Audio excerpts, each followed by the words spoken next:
இன்றைக்கு கூட ஒரு திரைப்படம் வந்திருக்கிறது. நான் திரைப்படத்தை சொல்வதற்கு காரணம், அந்த திரைப்படத்தை தயாரிப்பது தமிழகத்தினுடைய ஆளுங்கட்சி, அந்த குடும்பம். அந்த படத்திலே இருக்கிற வசனத்தை பற்றி சொன்னார்கள்.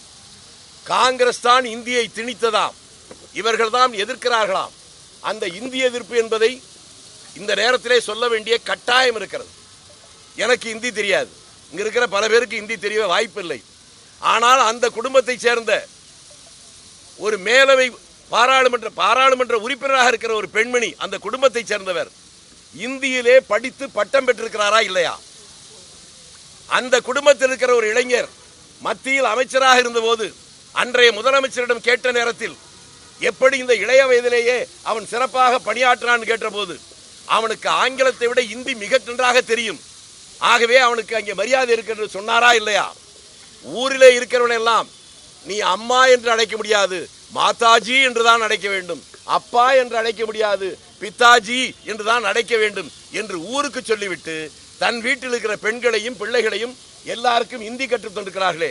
நான் அவர்களை பகிரங்கமாக கேட்கிறேன், இந்தி இந்த நாட்டில் ஆட்சி மொழியாக வராமல் சட்டத்தில் தடுத்ததற்கு ஒரே காரணம் சஞ்சீவ் ரெட்டி. சட்டம் அரசியல் நிர்ணய சபையில் ஆட்சி மொழி எது என்பதற்காக விவாதம் நடந்து அதற்கு ஓட்டெடுப்பு நடக்கிற போது சரிசமமாக வாக்கு வருகிறது, இந்திதான் ஆட்சி மொழி என்று அந்த விவாதத்திற்கு. அந்த நேரத்தில் சேர்பர்சனாக இருந்த சஞ்சீவ ரெட்டி தன்னுடைய வாக்கை இந்தி மொழிக்கு எதிராக போட்டதால் தான் அரசியல் சட்டத்திலேயே இந்திய ஆட்சி மொழியாக தடுக்கப்பட்டது. ஆக நீங்கள் எதை உயிர்கொள்கை என்று சொல்லி இன்றைக்கு படம் எடுக்கிறீர்களோ, அந்த உயிர்கொள்கை இந்தி ஆட்சி மொழியாக வராமல் தடுத்த அந்த சஞ்சீவ ரெட்டி இந்திய நாட்டுடைய ஜனாதிபதி தேர்தலுக்கு நின்ற போது நான் சொல்லது நண்பர்களே, அவருடைய தந்தை பெரியார் சொன்னது விடுதலையை எடுத்து பார்த்துக் கொள்ளுங்கள். 1000 இருந்தாலும் விவிகிரி பார்ப்பனன், சஞ்சீவ ரெட்டி நம்மாள் என்பது மட்டுமல்ல, திராவிடன் என்பது மட்டுமல்ல, இந்தி இன்றைக்கு ஆட்சி மொழியாக வருவதை தடுத்தவனே அவன்தான். அவனுக்கு நீங்கள் வாக்களிக்க வேண்டும் என்று சொன்னபோது அன்றைய முதல்வர் உங்களை போன்ற ஊடகத்தின் மத்தியிலே நின்று அவர் சொன்ன பதில், உங்களில் ஒருவர் கேட்கிறார் உங்கள் தந்தை சொல்லி இருக்கிறார் என்று, அதற்கு சொன்னது தந்தைக்கு வயதாகிவிட்டது, ஏதேதோ பிதற்றுகிறார். இவருடைய இந்தி எதிர்ப்பு போராட்டம் அது. நான் பகிரங்கமாக கேட்கிறேன், 1967 வரை தமிழ்நாட்டில் அரசு பள்ளிகளில் தமிழ்தான் மொழியாக பாடமொழியாக இருந்ததே. அதற்கு பின்னாலே ஆங்கிலத்தில் ஒருவருக்கு காங்கிரஸ்காரன் காரணமா, அதற்கு பின்னாலே வந்த திராவிட இயக்கங்கள் காரணமா? ஆக சொல்வதற்கும் செய்வதற்கும் சம்பந்தம் இல்லை. தமிழ் மொழிக்காக அந்த காலத்திலே திருக்குறளை மொழியிலே கொண்டு வந்து பல சாதனைகளை செய்வதற்கு தலைவர் காமராஜ் காரணமாக இருந்தார். அதையெல்லாம் மறைத்துவிட்டு போலித்தனமாக இருக்கிறார்கள். நாங்கள் இப்படி வருவதற்கு காரணம் ஒன்று. இன்றைக்கு ஒரே ஒரு செய்தியை சொல்லுகிறேன், பல பேருக்கு தெரிய வாய்ப்பில்லை. 1972 தலைவர் காமராஜ் திருச்சிக்கு வருகிறார். அங்கிருந்து கரூருக்கு போக வேண்டும். அப்போது அவருக்கு நீரிழிவு நோய் இருந்த நேரம். அப்போதெல்லாம் அவர் போகிற வழியில் அவருடைய உதவியாளர்கள் எங்கெல்லாம் டிபி இருக்கிறதோ அங்கெல்லாம் ஒரு நிறுத்துவார்கள். ஒன்று இறங்கி அவர் சிறுநீர் கழிப்பார், இல்லை என்றால் பரவாயில்லை போ என்பார். அந்த 72 திருச்சியிலிருந்து போகிற போது திருச்சிக்கு அடுத்து பெட்டவாய்த்தலையிலே ஒரு டிபி, குளித்தலையிலே ஒரு டிபி, மாயனூரிலே ஒரு டிபி, கரூரிலே ஒரு டிபி. அவர் திருச்சியை விட்டு புறப்பட்டவுடன் அவருக்கு பின்னாலே போன நான் அது பார்த்த காட்சி அது.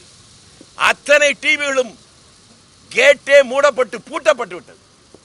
போகிற வழியிலே அவர் சிறுநீர் கடிக்க கூட விடக்கூடாது என்பதற்காக. எப்படிப்பட்ட வக்கர புத்தி என் கண் முன்னாலே இன்னமும் இருக்கிறது. குளித்தலை தாண்டியதுக்கு பின்னாலே அவர் போக வேண்டும் என்கிற போது சாலை ஓரத்திலே நம்மை போல அவரும் சாலை ஓரத்திலே சிறுநீர் கடித்து விட்டு போனார். அவர் அதை பற்றி கவலைப்படவே இல்லை. அப்படியெல்லாம் செய்துவிட்டு தமிழ்நாட்டில் இருக்கக்கூடிய அத்தனை டிவிகளிலும் காமராஜருக்குத்தான் அவருக்காகத்தான் இவர்கள் ஏசி வைத்தார்களாம். எப்படிப்பட்ட பம்மாத்து வேலை நண்பர்களை! 2-3 நாட்களுக்கு முன்பாக அந்த கட்சியுடைய மிக முக்கிய தலைவர்கள் ஒருவர், காமராஜரை மட்டுமல்ல உலகத்தில் இன்றைக்கு ஒரு தலைவருக்கு 100க்கும் மேற்பட்ட நாடுகளில் சிலை இருக்கிறது என்றால் மகாத்மா காந்திக்கு. அந்த காந்தியை பற்றி பேசுகிறது. என்னடா காங்கிரஸ்காரன், காந்தியே உள்ள படுக்க வச்சவனே நாங்க தான்டா, உங்களுக்கெல்லாம் என்னடா இருக்கு என்று கேட்கிறார். அது என்ன உள்ள படுக்க வச்சு எனக்கு புரியல. துரைமுருகனை உள்ள படுக்க வச்சா எனக்கு புரியுது. பொன்முடிய உள்ள படுக்க வச்சோம்னா புரியுது, டிஆர் பால உள்ள படுக்க வச்சோம்னா புரியுது, பேசினவரே உள்ள படுக்க வச்சாங்க அப்படின்னு சொன்னா புரியுது. ஆனா மகாத்மா காந்தியை உள்ள படுக்க வச்சுதான். அட பாவிகளா, நீங்கள்லாம் வெள்ளை சட்டை வேட்டி கட்டுவதற்கு காங்கிரசும் காந்தியும் செய்த தியாகம், அதனால் தான் வந்திருக்கிறீர்கள். ஒரே ஒரு துயரம், இந்த நாடு சுதந்திரத்துக்காக போராடி கொண்டிருக்கிற போது காங்கிரஸ் மட்டும் என்று சொல்ல மாட்டேன், கம்யூனிஸ்டுகளும் முஸ்லீம் லீக்கும் சேர்ந்து போராடித்தான் சுதந்திரம் வந்தது. சுதந்திரத்துக்காக போராடியவனெல்லாம் தெருவில் இருக்கிறான். சுதந்திரமே வேண்டாம் என்று மாநாடு போட்டு தீர்மானம் போட்டவர்கள் ஆட்சியில் இருப்பது மட்டுமில்லாமல் இப்படிப்பட்ட கூட்டம் நடப்பதற்கு கூட அனுமதி தராதல்ல, மிரட்டி பார்க்கிறார்கள். வெள்ளைக்காரன் காலை நக்கி பிழைத்தவர்களுக்கே இந்த திமிர் இருக்குமானால் அந்த வெள்ளைக்காரனை எதிர்த்து போராடி தங்கள் வாழ்க்கையை அழித்துக் கொண்ட காங்கிரஸ்காரனுக்கு என்ன இருக்கும் என்பதை 4 மாதம் கழித்து புரிந்து கொள்வார். இது போன்ற சுவாரஸ்யமான புது தகவல்களை தெரிஞ்சுக்க தமிழ் ஜனம் சேனலை உடனே சப்ஸ்கிரைப் பண்ணிக்கோங்க.